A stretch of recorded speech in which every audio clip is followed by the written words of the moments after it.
Hi, my name is Caitlin Dibsey, and for this presentation, I will be proposing a new experiment on how the isolation effect may or may not be impacted by boosted attention.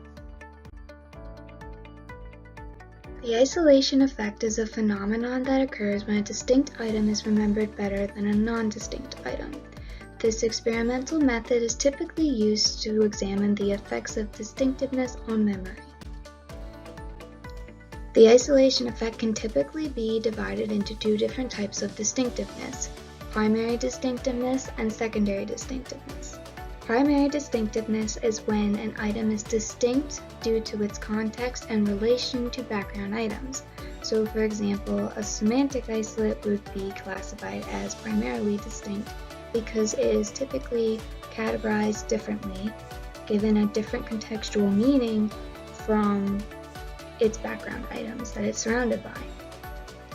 Whereas secondary distinctiveness is an item that's distinct despite its context or relation to surrounding items. So this item would be physically distinct or perceptually distinct, so like a physical isolate. Research and theories on the isolation effect originally believed that perceptual salience and differential attention were the two factors necessary for obtaining an isolation effect. However, different theories have been proposed since then, including different types of processing, like categorical and distinct processing, could be factors in causing an isolation effect, serial position of the isolation effect and recall performance, and possibly the amount of attention paid during different processes like encoding and retrieval.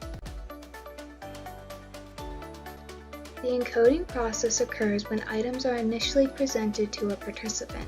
This process is predicted to be better at processing individual item information, and recent research has found that physical isolates don't require as much attention and processing as semantic isolates do during the encoding process. Retrieval processing occurs after the encoding process occurs, when you're trying to recall information back to your working memory. This process is predicted to be better at processing relational information. It was initially thought that the retrieval process occurred automatically because divided attention did not affect this process. However, recent research has found that divided attention does impair the retrieval process under certain circumstances. So, if a physical isolate was tested under the retrieval process in hopes to gain an isolation effect, it probably would not be impacted by divided attention because physical isolates do not need much attention in order to achieve an isolation effect. However, semantic isolates have been found to need more attention and processing than physical isolates, so semantic isolates would cause impairments during the retrieval process if it was tested. The attentional boost effect is a surprise finding that when two continuous tasks are performed simultaneously, an increase in attention to the first task actually improves the performance on the second task rather than impairs the performance. Initial research on this effect found that when the attentional boost effect was paired with an isolate classified as secondarily distinct, it became ineffective or redundant, probably because secondarily distinct items, such as physical isolates, do not need as much attention as other isolates, such as primarily distinct isolates. Which makes sense because Smith and Mulligan in 2018 found that the attentional boost effect actually increased memory for target cues and to-be-remembered information when it was paired with isolates classified as primarily distinct. However, not a lot of information is known about how primary distinctiveness affects the attentional boost effect. On the side panel, you can see a bar graph of how the conceptual isolate was affected by both full and divided attention using the AB effect.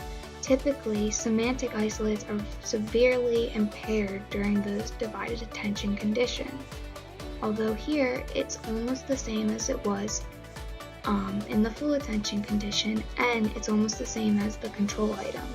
which is surprising, but it shows that the attentional boost effect works.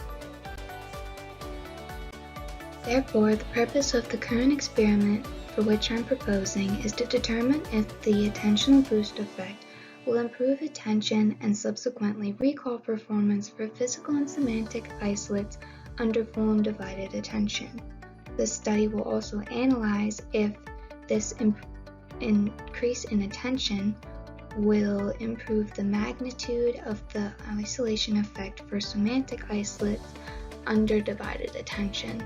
It's hypothesized that the attentional boost effect will help semantic isolates but not physical isolates because physical isolates are secondarily distinct and do not require much attention to obtain an isolation effect, so adding more attention would be redundant.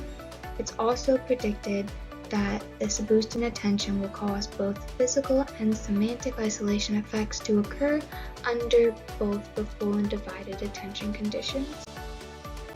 Now we're moving on to the proposed methods section. The purpose of this section is to determine if participants will experience an enhanced isolation effect due to the benefits of the attentional boost effect. My proposed method is split into two experiments. The first experiment tests how the physical isolates are affected by the attentional boost effect. The second tests how semantic isolates are affected by the attentional boost effect. So for the first experiment, 50 participants will be recruited from the College of New Jersey. Each participant will receive partial credit towards an undergraduate psychology course upon completion of this study, and each participant would be a native English speaker with normal or corrected to normal vision. For the first experiment, 64 high-frequency words will be chosen by the research staff, and then 20 word lists will be made from these chosen words, with 18 words on each list. These lists would then be divided into target and distractor lists, which would contain 17 control items and 1 isolated item, the isolate being the physical isolate. The physical isolate would be made distinct by enlarging the size. The isolate would be a size 44 font, and the normal text would be a size 24 font. The isolate would then be placed in the 7th serial position on the list. Each list would be equally divided into the full and divided attention condition, with 5 target lists and 5 distracted lists being in the full attention condition, and the same going for the divided attention condition. All target cues would be placed in the 6th serial position and would be presented as a red circle, and then all distractor cues would be randomly placed in either 2 positions before or after the target condition and would be presented as a green circle. The experiment will consist of 16 total trials with 4 trials in each of the 4 conditions. In all trials, the cue and the word will be presented together for the first 100 milliseconds, and then the word will persist for the next 600 milliseconds, followed by a gray blank screen for an additional 150 milliseconds. In the divided attention condition, participants will be prompted to hit the spacebar whenever they see a target cue, which was the red circle, and to ignore all distractor cues, which was the green circle. They will be asked to remember all words paired with the target cue. In the full attention condition, participants will be asked to ignore both cues flashing at the bottom of the screen and to just silently read the words. After the distracted condition, participants will be asked to complete a small distractor task in the form of a puzzle, and that will be followed by a written recall and recognition test. To begin each trial, participants will be prompted to read the instructions on the computer screen and press enter when they are ready. Once all the trials are completed, participants will be prompted to direct their attention to the available study staff so that they may receive the written recall and recognition test. All participants will be tested individually, and study staff will remain in the room for supervision and dictation purposes. So for experiment 2, it will consist of a total of 46 participants recruited from the College of New Jersey.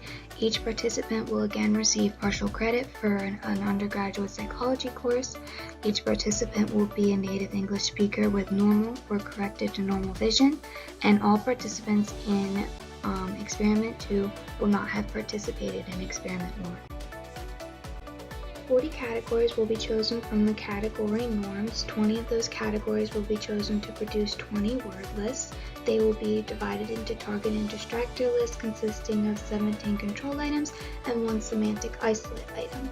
These lists will then be divided into the full attention and divided attention conditions, with 5 target and 5 distractor lists going into the full attention group and the same into the divided attention group. The isolate will be placed into the 7th serial position, and then the target key will be placed into the 6th serial position and presented as a red circle. The distractor cue will occur in either 2 positions before or after the target cue and will be presented as a green circle. The design and procedure for experiment 2 will be exactly the same as those set forth in experiment 1. These are my references. Thank you very much for your attention.